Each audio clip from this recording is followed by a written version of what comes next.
Apocalipse, texto e comentário, leitura facilitada, por Mauro Odorício, editora Ave Maria, canal Le Conde. Capítulo 19. O que ouvira até então eram vozes celestiais e lamentos humanos que a mim chegavam na terra. Depois disso, ouvi no céu como que um imenso coro que cantava Aleluia! A nosso Deus a salvação, a glória e o poder, porque os seus juízos são verdadeiros e justos. Ele executou a grande prostituta, que corrompia a terra com a sua prostituição, e pediu-lhe contas do sangue de seus servos. Eu começava a compreender que a ação divina, narrada pelos anjos das taças, não era só negativa, não era só destruição.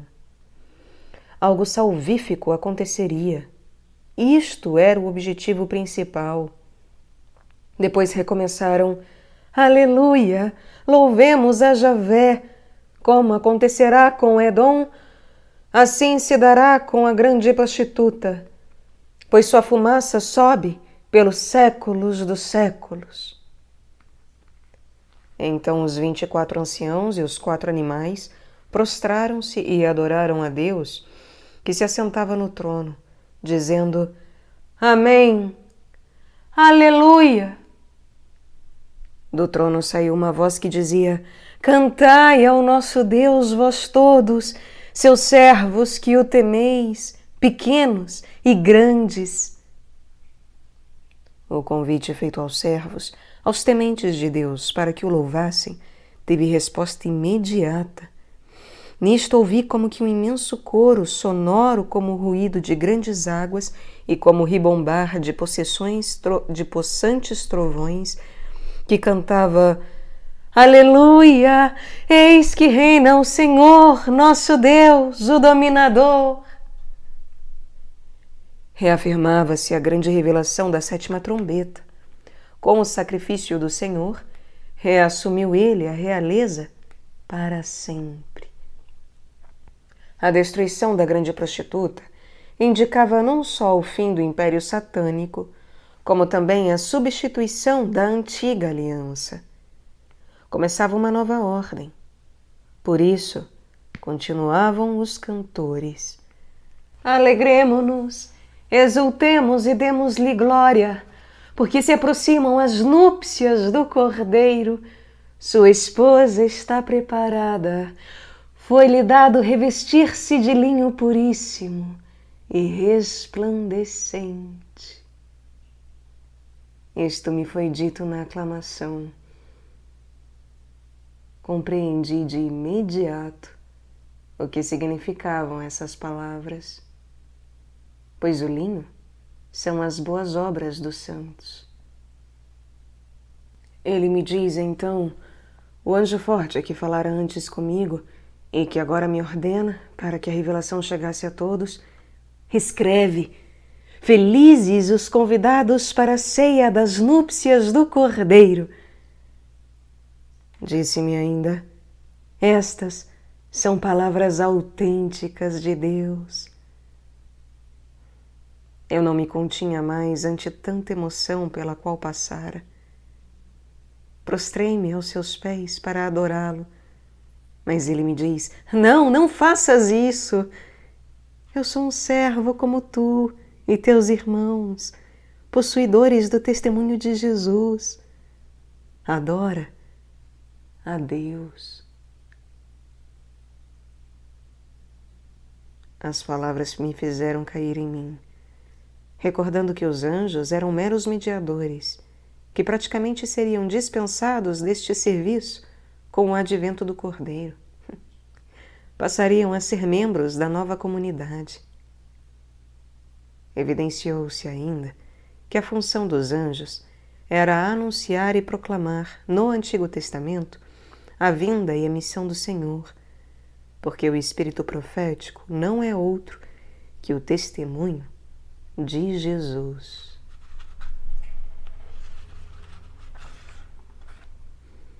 Vitória de Cristo sobre as feras. Diferentemente das vezes anteriores, o céu é apresentado escancarado.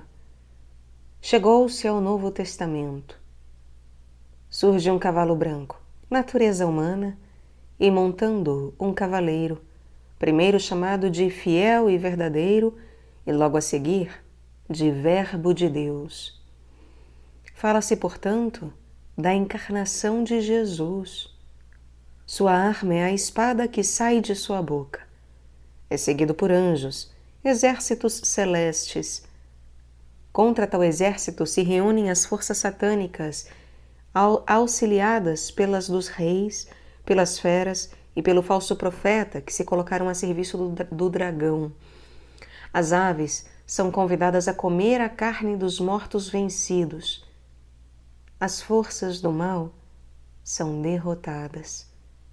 A fera e o falso profeta são lançados no lago de fogo.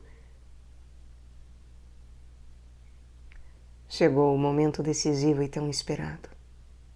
Cessaram as palavras e principiei a contemplar lances significativos, decisivos. Vi ainda o céu aberto. Não se tratava de uma pequena abertura, como a porta pela qual vi o interior celeste e que figura a velha aliança. O céu estava escancarado para a passagem de alguém misterioso, portador da revelação e salvação plenas. Eis que aparece um cavalo branco. Seu cavaleiro chama-se Fiel e Verdadeiro, e é com justiça que ele julga e guerreia. Anteriormente constatara que o cavalo branco simbolizava a natureza humana criada em nobreza e elevação, posteriormente decaída por causa do pecado.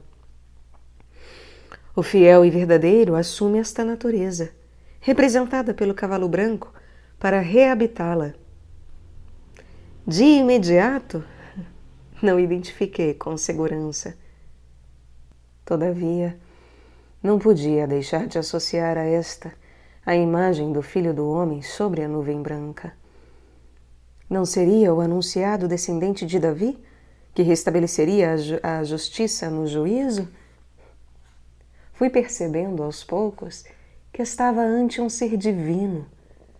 Tem olhos flamejantes, tudo penetrando, tudo purificando com seu olhar. Há em sua cabeça muitos diademas, pois é o Rei dos Reis. E traz escrito um nome que ninguém conhece, senão ele, pois é transcendente, aquele que é totalmente outro, o inatingível. Está vestido com um manto tinto de sangue, e o seu nome é Verbo de Deus. Não pairou mais dúvida. O cavaleiro é o unigênito do Criador, que assume a natureza humana. Está com a veste ensanguentada, mostrando o sacrifício pelo qual passará, evocando o profeta que se apresentará a Javé no dia da vingança, também com a roupa embebida no sangue dos inimigos, manchado como alguém que acabara de pisar o lagar. chegara o dia da vingança do Senhor. O mal começa a ser vencido. Todavia, a destruição do mal e a doação de nova vida realizam-se pelo sangue do Cordeiro, que se banhou a si mesmo com o próprio sangue no madeiro da cruz. Semelhante ao seu comandante, seguiam-no em cavalos brancos os exércitos celestes, quer dizer, os anjos que dirigem os astros e planetas, vestidos de linho fino e de uma brancura imaculada. Legiões de santos e fiéis estão prontos para a grande batalha que se aproxima. Como Logos de Deus, faz da palavra sua grande arma. De sua boca sai uma espada afiada, para com ela ferir as nações pagãs, porque ele deve governá-las com cetro de ferro, como será predito e cantado, e deve pisar o lagar do vinho da ardente ira de Deus dominador, indicando igualmente sua natureza. Ele traz escrito no manto e na coxa: Rei dos Reis e Senhor dos Senhores. Reinado que assumirá por meio da paixão, morte e ressurreição. Vi então um anjo de pé sobre o sol e a chamar em alta voz todas as aves que voam pelo meio dos céus. Vinde, reuni-vos para a grande ceia de Deus. Entendi de imediato que a expressão anunciava uma renhida batalha, com muitos mortos, pasto abundante no tétrico banquete para as aves de rapina.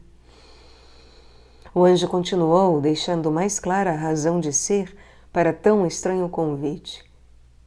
Vinde para comerdes carnes de reis, carnes de generais e carnes de poderosos, carnes de cavalos e cavaleiros, carnes de homens, livres e escravos, pequenos e grandes. Prometia, portanto, uma grande vitória com o desbaratamento geral do exército a serviço de Satanás. Eu vi a fera e os reis da terra com seus exércitos reunidos para fazer guerra ao cavaleiro, que montava num cavalo branco, e o seu exército. Mas a fera foi presa, e com ela o falso profeta, que realizara prodígios sob o seu controle, com os quais seduzira aqueles que tinham recebido o sinal da fera e se tinham prostrado diante de sua imagem. Ambos foram lançados vivos no lago de fogo sulfuroso. Era a vitória sobre o dragão e sobre as feras que se colocaram a seu serviço, os poderes religioso e político corrompidos. Os restantes foram mortos pelo cavaleiro com a espada que lhe saía da boca. E todas as aves fartaram-se das suas carnes.